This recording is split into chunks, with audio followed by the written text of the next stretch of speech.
Here's more wrestling news for September 5th, 2022, and we're starting off this afternoon with Tony Khan, who during a March 2022 episode of AEW Dynamite appeared to announce that he had purchased Ring of Honor, which at the time was undergoing a hiatus. It's since been revealed that Khan isn't the sole owner of ROH, which is why he's been unable to secure a TV deal so far, and it doesn't look like one's coming anytime soon. Sean Ross Sapp reports that there's been little progress made on a deal, stating that, "Those that we have spoke to haven't heard of any progress on an ROH television deal yet. Talent is still being accrued for it." Tony Khan may be the owner of ROH, at least in name, but despite his big announcement half a year ago, don't expect ROH TV anytime in the near future.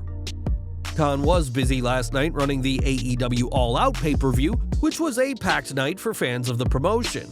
Including the buy-in show, the card had a total 15 matches take place, with the main event seeing CM Punk regain the AEW World title from Jon Moxley. Speaking prior to the show at a fundraiser for Steve Mongo McMichael, AEW commentator Jim Ross discussed the feud and how it doesn't exactly make much sense. "Well, I think it's going to be very unpredictable because I don't know how you book this card. I don't know how you have a match on Wednesday and your champion gets his ass whooped like a government mule and then you expect to return it Sunday. Why do I need a return? You just got your ass whipped. So there's logical things we have to address, quite frankly. I think it's going to be a very challenging show for Tony Khan to book, but it's loaded." CM Punk was squashed in minutes by Moxley during their title unification match last month, but that evidently didn't mean much as Punk became champion once again. We have to admit that the logic of someone who just lost a title match with an injury winning the gold back, despite not having enough time to heal, does seem strange, so we'll have to see how Tony Khan books things going forward. For years, Tyson Kidd was an impressive name in WWE's tag team division until a tragic accident ended the career of the Hart Dungeon graduate.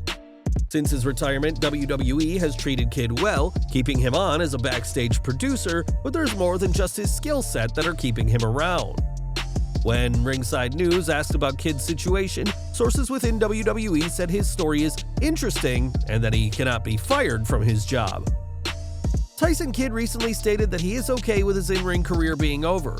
We are told that that should be the case. He has a no-cut WWE producer contract that was part of a massive multi-million-dollar lawsuit settlement after suffering a broken neck in 2015. The source added that Kidd's settlement with WWE was somewhere between $10 to $20 million, so he doesn't exactly need to be working with WWE, but chooses to anyway. Of course, Kidd could end his WWE career himself and try his hands outside the company, but that's the only way he'll not work for WWE, and it won't be the company's choice. Kidd's backstage work, especially with the women's division, has earned him a ton of praise, so it's unlikely that WWE would want to release him, but in these uncertain times, Kidd's future with WWE is 100% guaranteed. For a decade, Sasha Banks has competed for WWE and made her name in much smaller companies in the years before that. Banks has had an incredibly successful career, but the former women's champion isn't safe from struggles with mental health. During a recent interview with Cannabis and Tech Today magazine, Banks promoted her and Kalisto's new CBD company, Candela, and revealed how cannabis oil helped her overcome drinking and depression in 2018. "Being a professional wrestler, it's so draining, it's so hard. We're never home, we're always banged up and always hurt, and once I got introduced to CBD, my life just fully changed. I noticed that anxiety I would get, once I took CBD, it all just disappeared. I started to feel like myself again. I started working with Manny and Abby, and the more that we learned and grew, we just wanted to create our own product." Thankfully, Banks was able to overcome these issues, and with reports of her return to WWE TV being guaranteed, the future certainly looks bright for the boss. Now, last month we learned that Eddie Kingston had been suspended for 2 weeks due to a backstage incident with Sammy Guevara.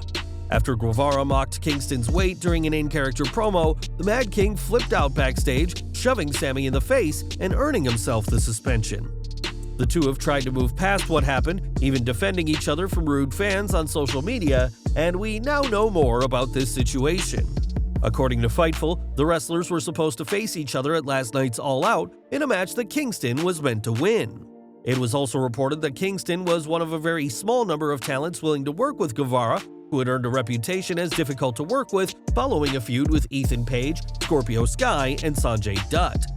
In a statement obtained by Fightful, Guevara said of the promo that started it all, "Eddie did not do the professional thing and communicate to me, which if he did, I never would have said it because the last thing I want to do is hurt someone for real."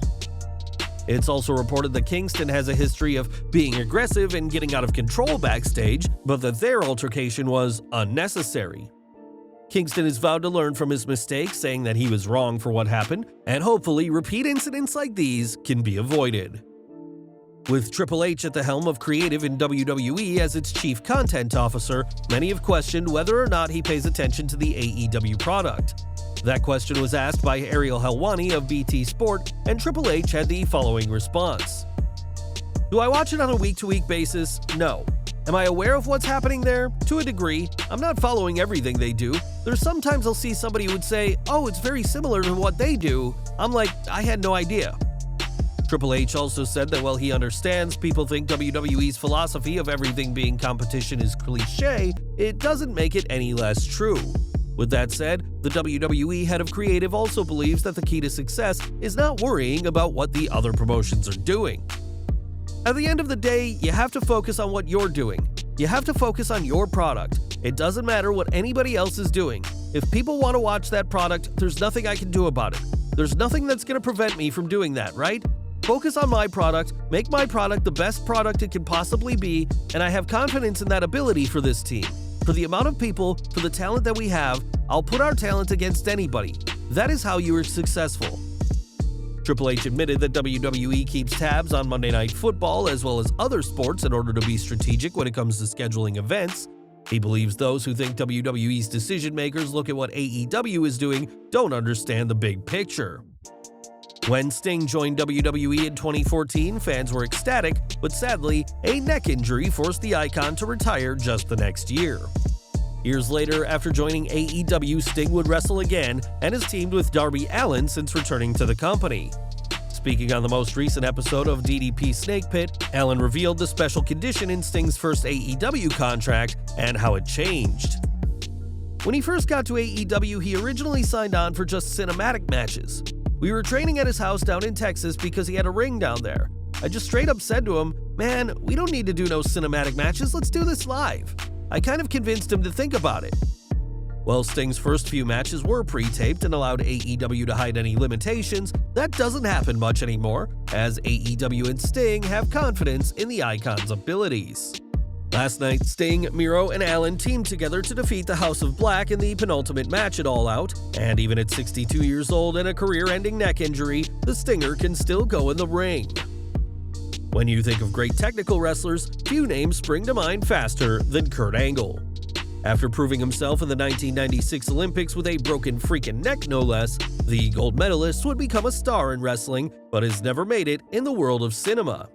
That's not for lack of trying though, as during his podcast, Angle claimed that he was set for a role in Michael Bay's Pearl Harbor before Vince McMahon stepped in. "It was a blockbuster movie. I was one of the leading roles. They wanted me and WWE said no. It was Pearl Harbor. It was a guy that was the hero that died at the end. I didn't see the movie, but I was told who it was going to be. Unfortunately, they said no, and the reason, and I totally get it. Rock just left and Vince was putting everybody on lockdown. He wasn't going to lose another wrestler to Hollywood. So for the next several years, 5 or 6 years, nobody was allowed to do anything after Rock left. So it was very difficult to get any type of movies because WWE was controlling you and you had to do what they told you. But eventually, thank God, it loosened up, and then John Cena and Edge started getting movie roles, Batista, and everything started opening up. Kurt wouldn't star in Pearl Harbor alongside the likes of Ben Affleck and Josh Hartnett, and while he would appear in a handful of projects such as Pro Wrestlers vs. Zombies and Sharknado 2, the second one, none of his films reached the success of Pearl Harbor. Angle returned to WWE for last week's Raw in Pittsburgh and has teased a possible in-ring return. But in 2001, a budding Hollywood career wasn't meant to be for the Hall of Famer. And we're ending with Brian Christopher, aka Grandmaster Sexay, who was arrested in 2018 and his life would end behind bars. It was reported at the time that Christopher, the son of Jerry Lawler, took his own life, but there's plenty of evidence to suggest that foul play was involved. In the years since, Lawler has tried to get to the bottom of things, filing a $3 million lawsuit against Hardeman County, Tennessee, and now there's been an update. While the case was filed back in 2019, the trial date was set to take place this year on October 31st, but has now been pushed back to November 7th. After 3 years of waiting, having to wait an extra week may not seem like a lot, but it is no doubt difficult for Lawler. As part of his lawsuit, Lawler wants to get both the full truth about his son and for Hardeman County to work to prevent future suicide attempts. And we wish him the best in this endeavor. Well guys, that's our news for today. Please share your comments below. Also hit the like button, subscribe to our channel, and hit the bell icon to receive all notifications. And as always, thanks for watching.